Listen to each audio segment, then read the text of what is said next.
Right, let's dive right into the list. We've got 17-year-old Sporting and soon-to-be Chelsea midfielder Geovany Quenda. Gab, how good is he?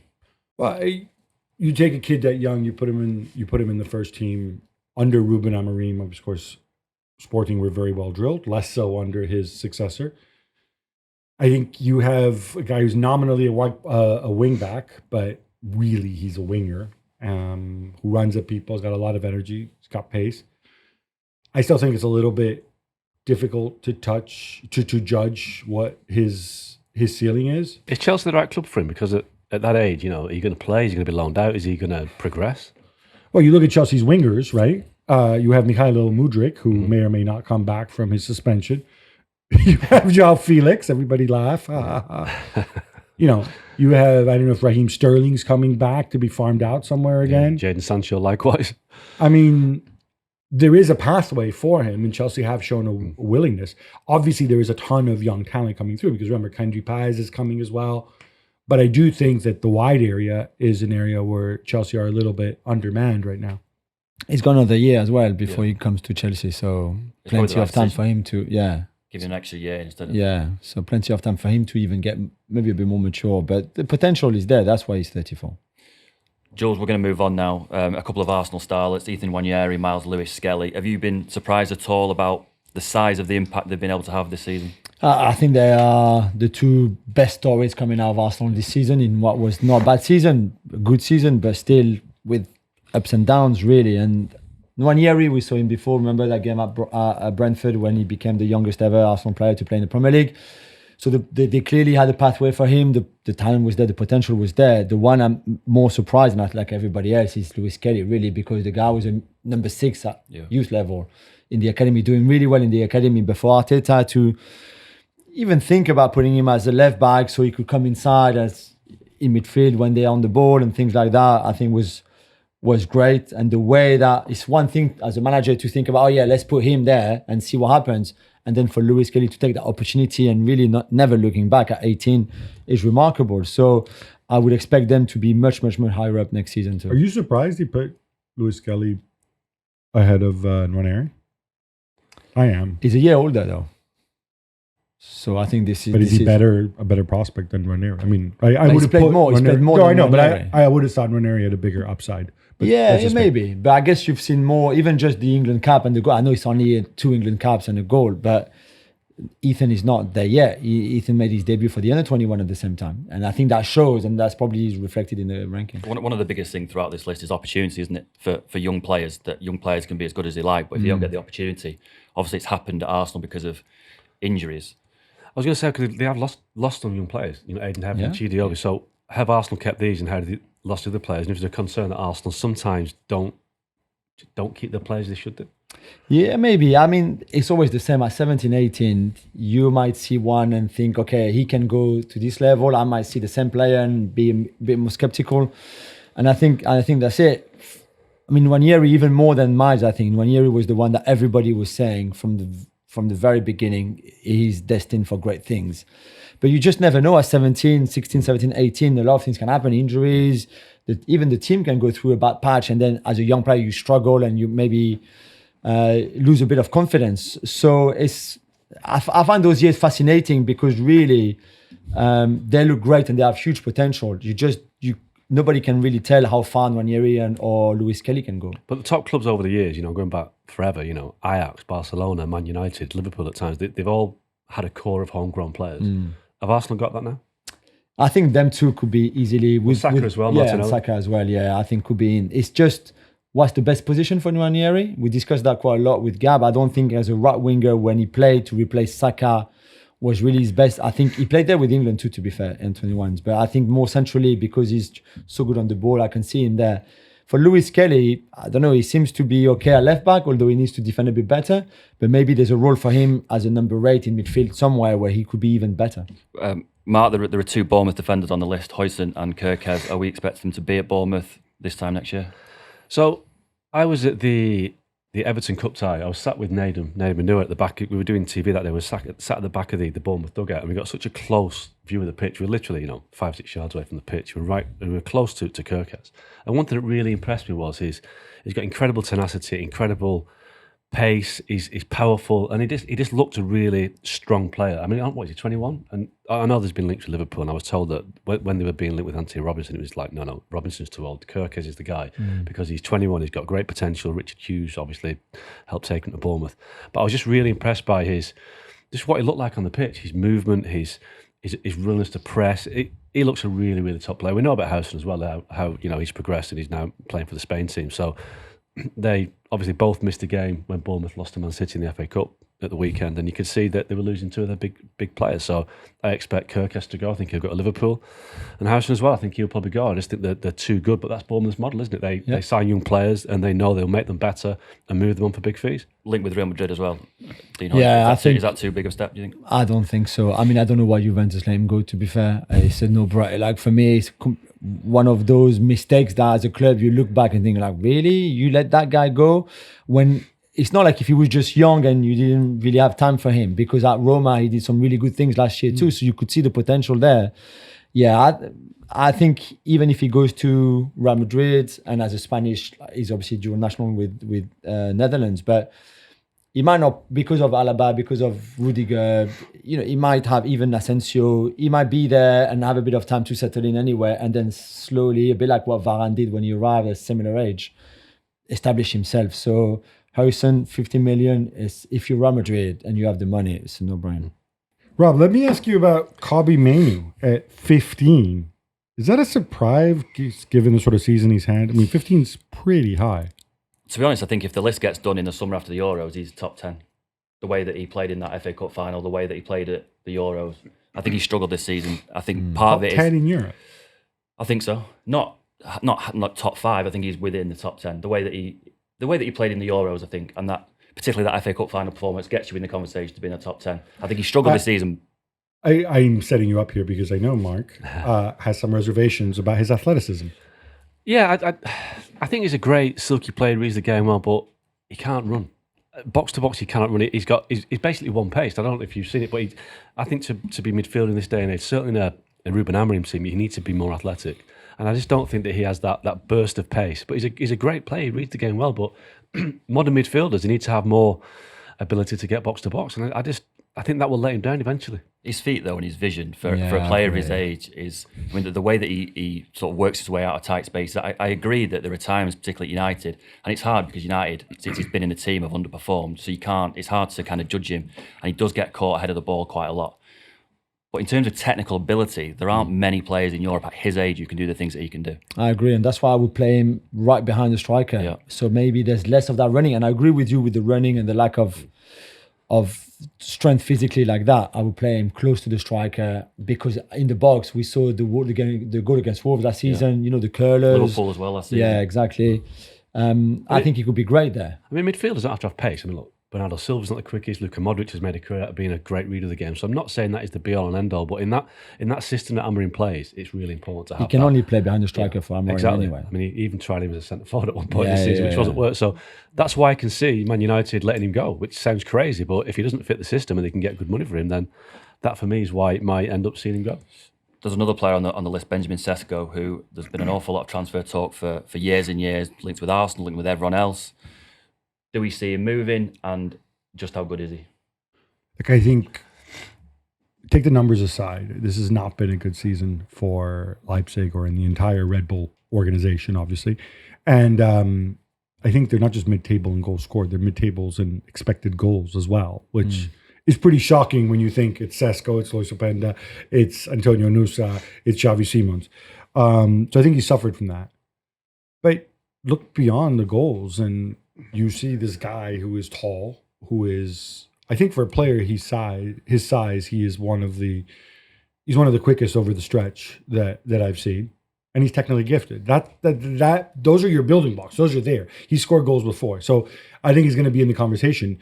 I think with a better coach that he's had and a better experience at Leipzig, I think he's right up there. He had a poor Euros, didn't he? You did have a poor Euros. I mean, he plays in a team that is never going to have a great Euros either. Yeah, I think here you get into, are we judging where they are now? Are we judging potential? Yeah. The fact that Sesko is a center forward as well. Kobbie Mainoo at 15.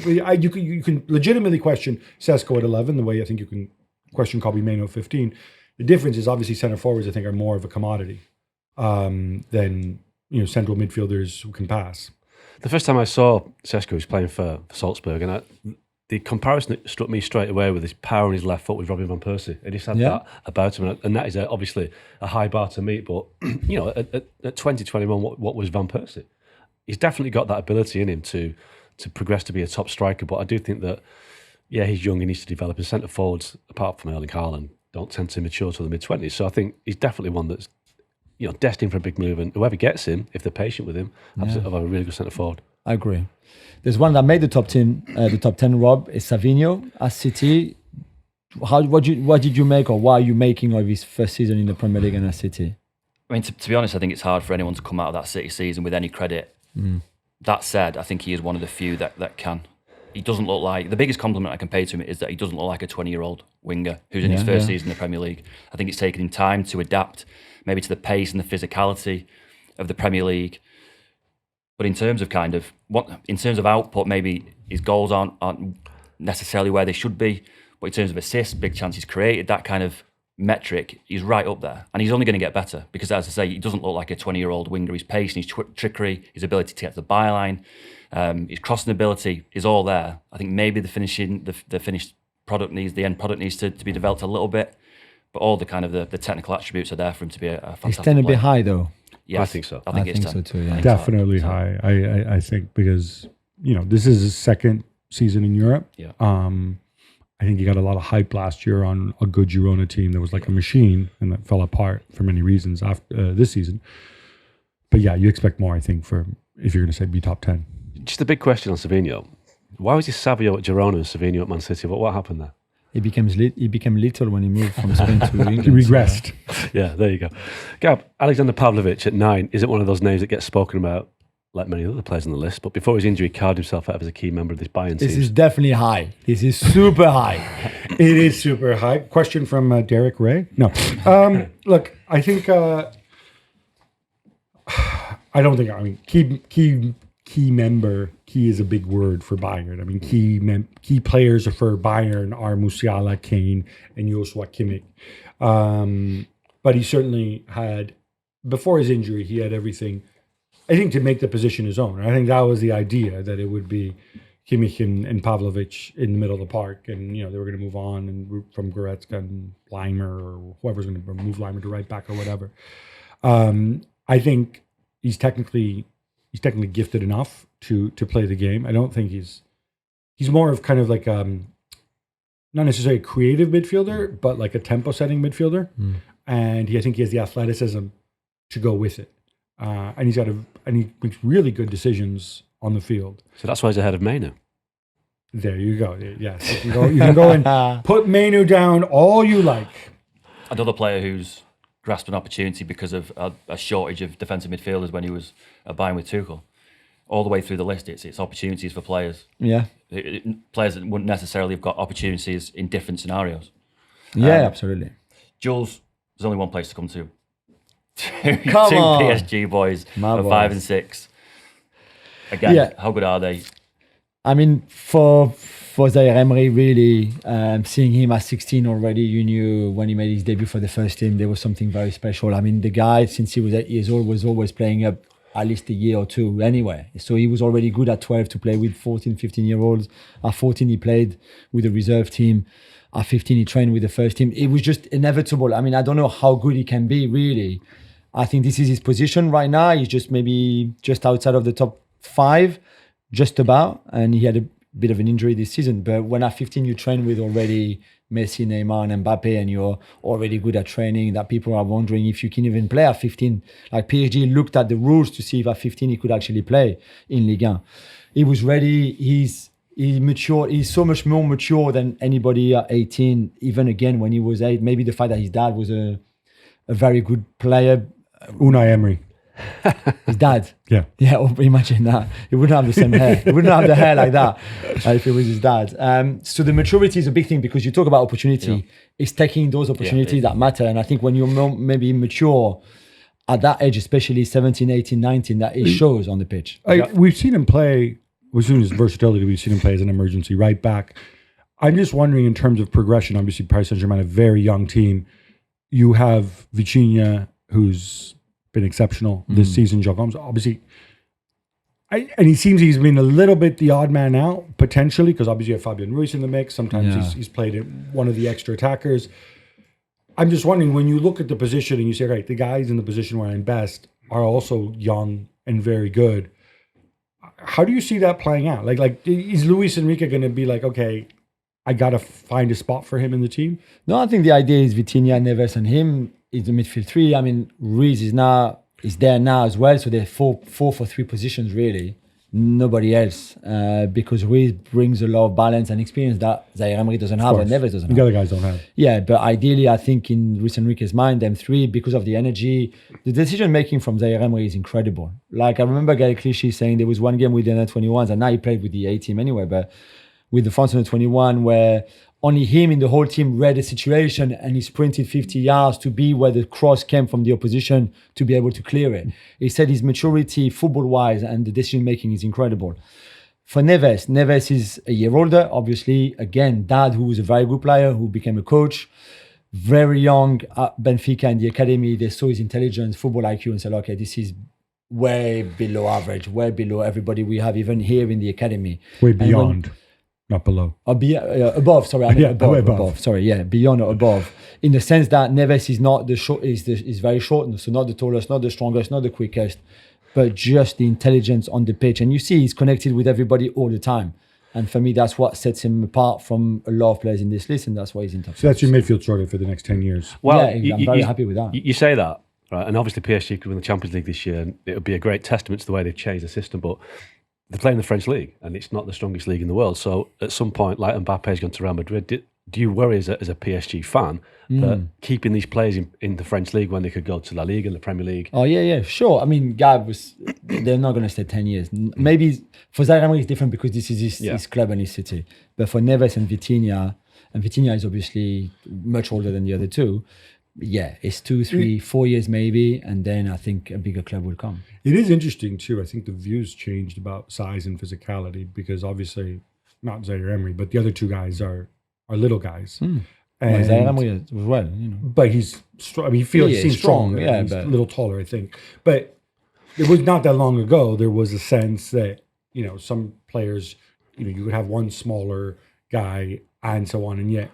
Maybe in this system as well, maybe it's based more on interceptions, maybe it's based more on positioning, whatever it is. I think we've gone away from that. And people are saying that, you don't need a Busquets necessarily to go with your Xavi and Iniesta. True. Although we've seen them, and I think we were together earlier in the Champions League with Mark, where the lack of physicality in that midfield was clearly there, quite blatantly. So they find a different way now because of the way they play. But I also think that if Luis Enrique could have Rodri in there, I think he would welcome him too. So to finish this segment, let's quickly talk on Pau Cubarsi, 18, been a revelation for Barcelona under Hansi Flick. Gab? So, yeah, I am, okay, I know Cubarsi and everything, he comes straight from the academy. I have some reservations here about where he belongs on the list in the sense that he's obviously a ball-playing center half who reads the game well. He gets a ton of credit in his development because it's a big adjustment for center backs to play in a Flick system. He gets a ton of credit because you're supposed to play with Araujo. Now he's playing with Inigo Martinez. He can play the ball. I don't not 100% on his decision making some of the time. And again, maybe that's something that will come with age. But he doesn't have the greatest physical gifts either, in the sense that he's not super fast. He's not super strong. If he's going to succeed, it's going to be all up here in his mind. And obviously he is very comfortable on the ball, which obviously also helps in that system. So if he didn't play for Barcelona, you're saying he'd be way down the list? I think if he didn't play for Barcelona, no. But what I'm saying is if he didn't play for Barcelona, I think it would take, depending on who the starters are, but I don't think he would have necessarily had this much game time. Certainly at another big club, because you look at defenders in general, there's a view that they mature later, and so it takes more time for them to get in the first team. We've talked about Heisen, you could talk about Asensio. Real Madrid only gets a chance because players get hurt. But I think at a different team, I think a coach would be very reluctant to put him in there because he's not one of those monster defenders, like for example, like if you mentioned Varane earlier. At Varane, you could see he was tall, he's fast, taller, faster than everybody he was else. ready, yeah. He's got, you can just it's plug and play. Kubarsi, I think, works in this system, but I think a lot of managers would have said, I cannot take a risk on this guy. It's the hardest position for a teenager to play, in my opinion. We're ranking players that are playing all over the pitch. Centre forward, centre midfielders. I think to be playing at that level at centre half, he deserves a ton of credit, because without the kind of, you mentioned there, it's all in your mind. Without that, you get bullied every single week, and you don't just look average, you look poor, and you don't get another chance. And then exactly. And that's it. Usually you make a mistake and then you don't come back.